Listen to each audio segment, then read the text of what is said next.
On se retrouve aujourd'hui pour une nouvelle interview du podcast et aujourd'hui c'est Sixtine Moulet-Berthaud qui me fait l'honneur de sa présence. Sixtine qui a 22 ans, a déjà un parcours entrepreneurial incroyable. Elle a cofondé le plus gros média de débat pour les jeunes, Le Crayon, mais elle a aussi cofondé 2 agences médias. Elle a même, je crois, racheté une société récemment, mais Sixtine vous en parlera beaucoup mieux que moi. Salut Sixtine. Salut Alexandre. Merci beaucoup de venir prendre la parole sur le podcast. Je sais que la prise de parole est quelque chose que tu défends. Et je suis vraiment contente que tu viennes aujourd'hui échanger avec moi sur le podcast. Moi aussi, je suis ravie. Merci de m'accueillir. Écoute, toujours plaisir. Ouais, c'est top. Sixtine, écoute, certains te connaissent très probablement. Mais pour les auditeurs qui ne te connaissent pas, est-ce que tu peux prendre le temps de te présenter, s'il te plaît ? Alors, donc, je m'appelle Sixtine, j'ai 22 ans. J'ai cofondé le Crayon Group, donc, qui est composé du Crayon Média, donc le premier média de débat digital, comme tu l'as bien rappelé. 2 agences, donc Le Pinceau, qui est notre agence d'influence et d'intelligence économique pour les grosses boîtes. Et notre agence Le Surligneur, qui est notre agence de personal branding et de relations presse pour les entrepreneurs ou les chefs d'entreprise. Okay. Et effectivement, on a levé des fonds il y a quelques mois et puis racheté un média qui est leader dans le domaine du tourisme et du patrimoine en France qui s'appelle Les Pépites de France. Okay. Donc, on est devenu un groupe média aujourd'hui. Ok. Et alors, tout ça à 22 ans, forcément, la question me brûle les lèvres. Comment on en arrive à aujourd'hui ? La force du collectif, je dirais, et de la détermination. C'est-à-dire que tu ne peux rien faire de légendaire tout seul. Et donc, j'ai 3 associés qui sont merveilleux, dont mon frère. Okay. Et on s'apporte chacun, on est très différents, tous les 4. Et donc, très complémentaires également. Vous avez tous à peu près le même âge ou pas du tout ? Non, les 3 ont 26 ans. Ok. Donc, ça reste même tranche d'âge, bien sûr, mais ils ont quand même 4 ans de plus. Et on est à des âges où quand même 4 ans de plus, ça se ressent vachement dans le vécu et même dans la mentalité ou de la manière de voir les choses. Et puis, non, c'est juste, on a beaucoup travaillé, beaucoup testé de choses, beaucoup appris vite. Et puis, on s'est vachement apporté mutuellement. Donc, dès qu'on a compris où étaient nos zones de génie, on s'est vachement concentré là-dessus, ce qui nous a fait progresser et aller assez vite. Ok, mais on n'en vient pas là quand même sans rien. C'est-à-dire qu'à un moment, tu entreprends, tu démarres ton aventure, tu as 18 ans. Peu près. Ouais. Du coup, ton frère, tes 2 autres associés, probablement 21-22 ans. Comment vous en venez à vous dire on va monter notre boîte ? En l'occurrence, ça démarre par Le Crayon, c'est ça, le média ? Ouais.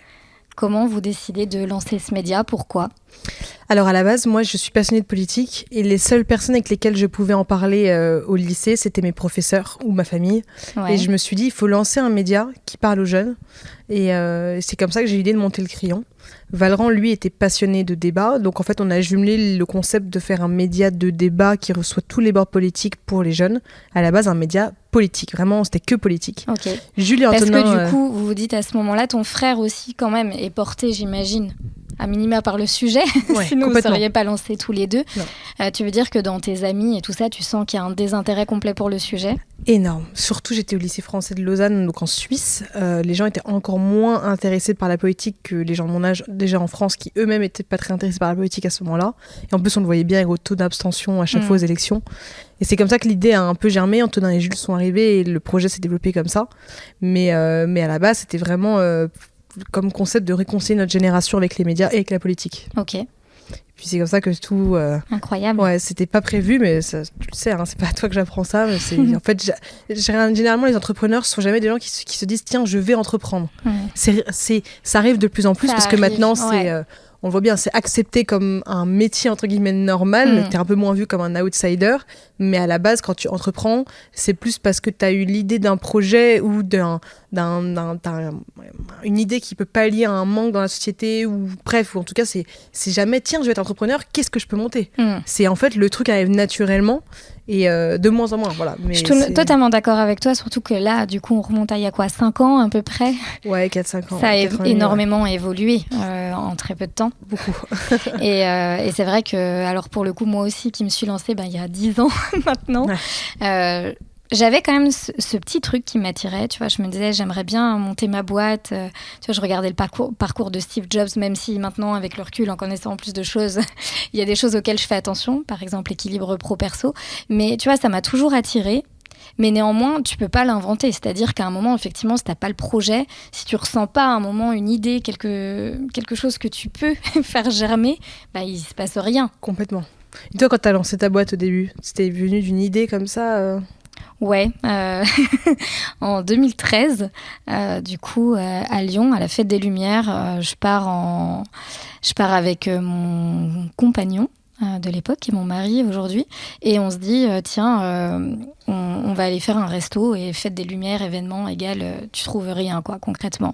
Et puis à cette époque-là, il existait que les TripAdvisor, enfin que TripAdvisor ou des médias papier, et nous à ce moment-là, on s'est dit on va créer un média digital. Donc tu vois, on a un univers qui nous rapproche toutes les deux.